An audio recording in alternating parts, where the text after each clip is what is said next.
Welcome to the athlete's secret weapon. Before we get into this, understand something most athletes miss. Your performance isn't just physical, and it's not just mental, it's all connected. The way you think, the way your body responds, the way you handle pressure, your breathing, your awareness, it all works together.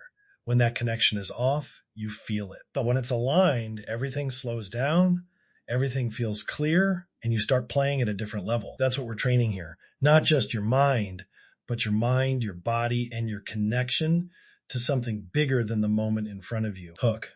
Picture this. You're on the bench. Coach calls your name. Your cleats hit the sideline, or you're walking out to the mound. Those few steps, silent, sticky, loud. And suddenly the game feels different. Hands tight, head loud, and that one mistake is echoing like it's the whole game. What happens in those seconds when you lose yourself? Short pause. Section 1, call out the problem and break the lie. You know the spiral. A missed play, a flinch, a thought like, don't mess up. That becomes 5 thoughts. Your heart ticks up, visual noise floods in, your grip gets too hard, your breath gets shallow. You tell yourself to calm down, and that makes it worse. Tell me if this is familiar, Maya. Absolutely. Those symptoms are the game showing you exactly what's happening. An untrained transition physiology.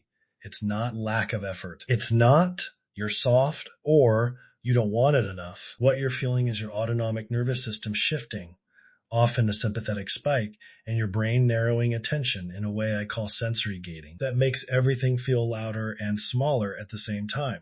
Short pause. So you're saying it's a body state problem more than a willpower problem? Exactly. Willpower is unreliable under physiological stress. But the good news, the physiology is trainable. If you can change the seconds between plays, the thresholds, you change how the nervous system responds. And that prevents the spiral. That's the reframing I want athletes to carry. This isn't personal failure.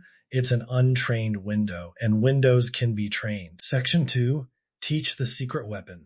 Today we're calling it the threshold routine. Maya, give us the simple version first. One tool, one routine. Walk us through the steps and why each one matters. The threshold routine is 4 elements, designed to take 20 to 45 seconds. You can compress it to a 3 to 6 second micro version for sports with tiny windows. The elements are an orientation breath, an anchor gesture, a sensory cue, and a micro intent phrase. Each piece shifts the nervous system and creates a predictable reset. Step 1, the orientation breath.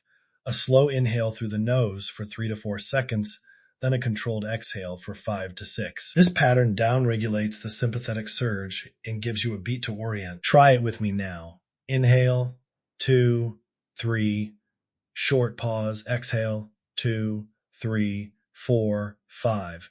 Feel the shoulders drop? Short pause, I felt it. Shoulders actually loosened. That simple breath begins to change the hardware. Good. Step 2, an anchor gesture. Pick a neutral, small, physical cue that's legal and repeatable for your sport. A thumb press to the chest, fingertips together, a light tap on the thigh. It grounds intention in the body and creates a somatic memory. Do it once, not a ritualized dance.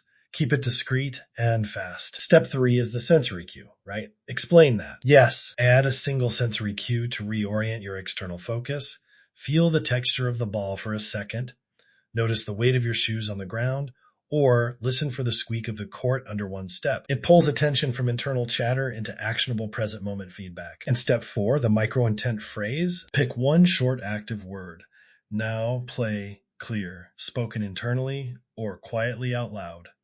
It's not a pep talk. It's a neural anchor that signals what you want the body to do next. Narrow, commit, execute. Put it all together and you have a 20 to 45 second window that reliably flips your state from anxious to ready. Demo time.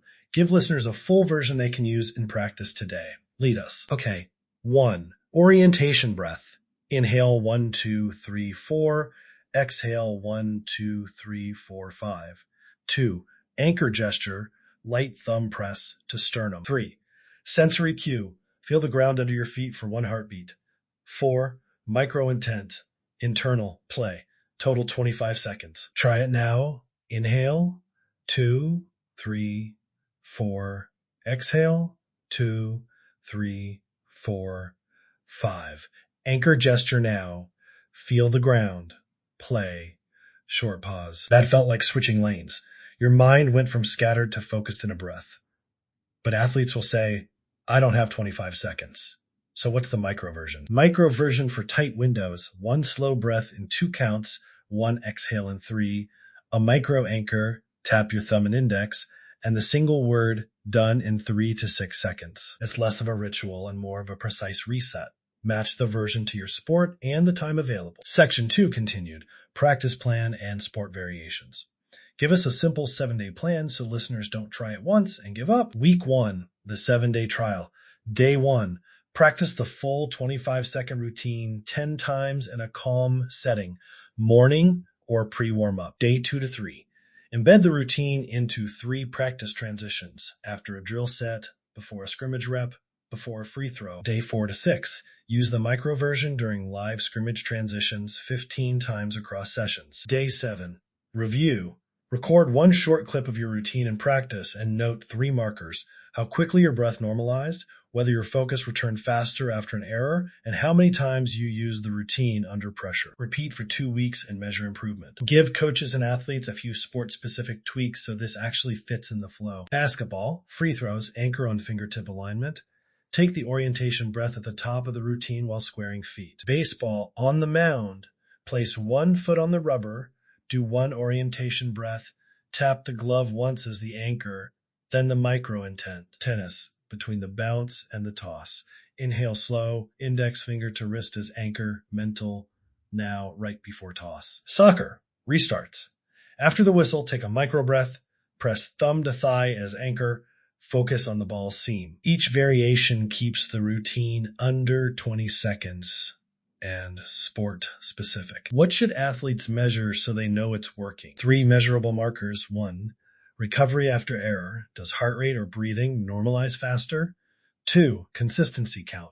Fewer repeated mistakes in the next 5 plays. 3, subjective calm score. Rate 1 to 10, how loud your head is immediately after a transition. Improvement in any of those over a week means you're training the nervous system. Section 3, paint the future. Imagine 2 athletes. 1 trained thresholds, calm between plays, trusted by coaches, consistent in crunch time. The other didn't.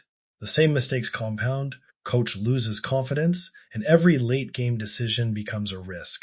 Which one do you want to be? Training thresholds changes identity. You stop being the guy who chokes and become the player who shows up. That shift matters because teams rely on predictability. Your body becomes a teammate that does what you ask under pressure. Ownership and close. Nobody can do the reps for you. This is trainable, but only if you train it. Here's the challenge. For the next 7 days, commit to the routine, full or micro, 3 times for practice and once in the moment if pressure hits. Record 1 short clip on day 7 and post it. CTA. If you try this, tag us on Instagram or Twitter at AthleteSecret and use the hashtag threshold routine. Share your 7-day clip and tell us the measurable change you saw. We'll repost select clips and give practical notes. Short pause. This is social accountability turned into habit. Quick reminders to avoid overcomplicating. Keep it discreet, under 45 seconds, and test before you take it to game day. Coaches, let players practice the micro version in drills so it's automatic. Don't overcue. 1 coach voice is enough. Outro. If this podcast hit for you, don't just listen and move on, own it. Because this isn't just about what you know, it's about how you show up. Your mind, your body, your habits, your awareness, it's all connected and it's all your responsibility. And when you start taking ownership of that connection, that's when things change. That's when you are free to play your best. That's when you become the elite athlete you are. Have fun, play hard, and we'll see you next time. Let's get to work.